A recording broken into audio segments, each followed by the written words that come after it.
Today I'm going to show you how to make this delicious banana bread. It has beautiful banana flavour with a hint of spice, chocolate chips, decorated with melted chocolate and bananas on top. If you want to see how I make this, then keep watching. So banana bread is very similar to any other cake mix in terms of how we make it, but the quantities of banana bread are very different, and I'll talk you through that as we go through. So we're going to use the creaming method as normal. So I've got my butter here, and then I've got both caster sugar and light brown sugar. I find that adding some light brown sugar adds more of a caramelized flavor to the banana bread, so they both go in there as well. And then we're going to mix this for around 3 to 5 minutes on a medium to high speed until it has gone creamy and fluffed up.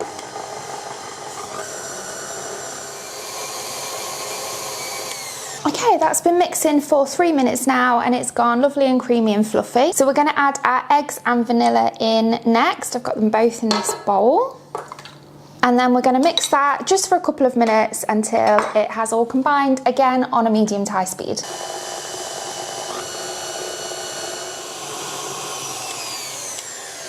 Let's talk bananas next. They look gross when they're at this stage, but they are perfect for banana bread. I mean, they're literally falling apart, they're going black, they're really squishy, but they are genuinely perfect. You want them as ripe as possible for banana bread because that is what is gonna give you your flavour. And then we're gonna mash these all together before adding them in. Now, in terms of quantities, bananas are obviously wet when they are this ripe, and they're also very sweet. So because of that, we have reduced our butter and eggs compared to a normal vanilla sponge, for example, and we have also reduced our sugar quantity, but we have left the flour the same amount as what we would if it was a normal loaf cake. I'm going to mash these up literally just with a fork, which again isn't much hard work when they are this ripe. Sometimes I love bananas and sometimes I absolutely hate them and they just gross me out. Like, I feel like I go through phases where I'll eat them every day and then I don't want to see them at all. And I've had one for breakfast and I was fine, and now I'm looking at this and I'm like, I'm not sure I want a banana in a while. I'm just going to scrape the sides and the bottom before we add the bananas in. And just a pre-warning, this isn't going to look very pleasant once we mix these bananas in. It's going to look kind of gross, but trust the process. I promise it is going to taste delicious. So let's add our bananas in here as well. And then we're just going to mix this in, starting off slow and then go up to medium just until they're all combined. Okay, let's talk about our flour next. So we've got self-raising flour. I've also put baking powder in this as well. I know that we're using the creaming method, but because it's such a dense cake, it just needs a little bit of a lift. So I've put some baking powder in here, and I've also got some spices, which are completely optional, but I think they work really nicely with banana bread. So I have got some cinnamon and a tiny bit of nutmeg as well. So we're going to put all of this into here, and then we're going to mix it on a very slow speed until it's just come together.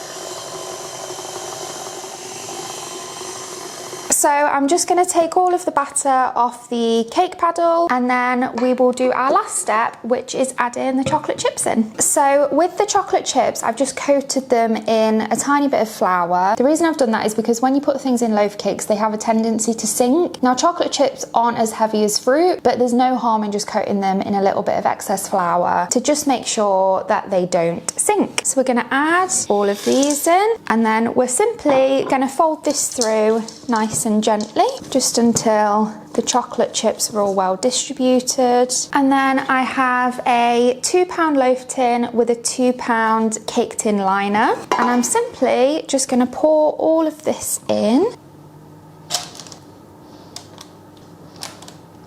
Of course, I make a mess absolutely everywhere, honestly. Then we're just going to gently shake it just so it's got into all of the corners of the tin. And then this is going to take a really long time to bake. It's going to be around 50 to 60 minutes. What can happen is, because we're baking it so long, is it can start to go quite brown on the top. So if after about 30 to 45 minutes you notice that, you can open the oven at that stage and just cover it with a little bit of foil to stop it going even more brown. But don't do that too early. quickly, otherwise your cake is just gonna sink. We're putting this on at 160 degrees Celsius, that's for a fan assisted oven, and we want a skewer to come out nice and clean. So it has just come out of the oven. It took the full 60 minutes in the end, and about 45 minutes in, I just put a little bit of foil over the top so it didn't brown too much. It smells amazing and I cannot wait to try it, but we have to let it cool down first. So I'm going to let it cool down completely in the tin, and then we will decorate with some chocolate and fresh banana on top, and then we can taste test, which is the bit I am looking forward to the most. So I will see you when it's ready. It's lovely and cool now, so we can decorate it. You don't have to decorate it if you don't want to. You can just leave it completely plain and it will still taste delicious. But I am going to decorate this one with some dark chocolate and bananas. So take it out of the tin, take it out of the paper as well. And I have some melted dark chocolate here, which I've just melted in the microwave, and I'm simply going to drizzle it all over the top because we have chocolate chips in it, so why not decorate it with dark chocolate as well? The problem is I never know when to stop with decorating. I just think more with the chocolate, and I'm going to put bananas on it, but hey ho, whoever says no to more chocolate? Okay, stop, Leisha, stop.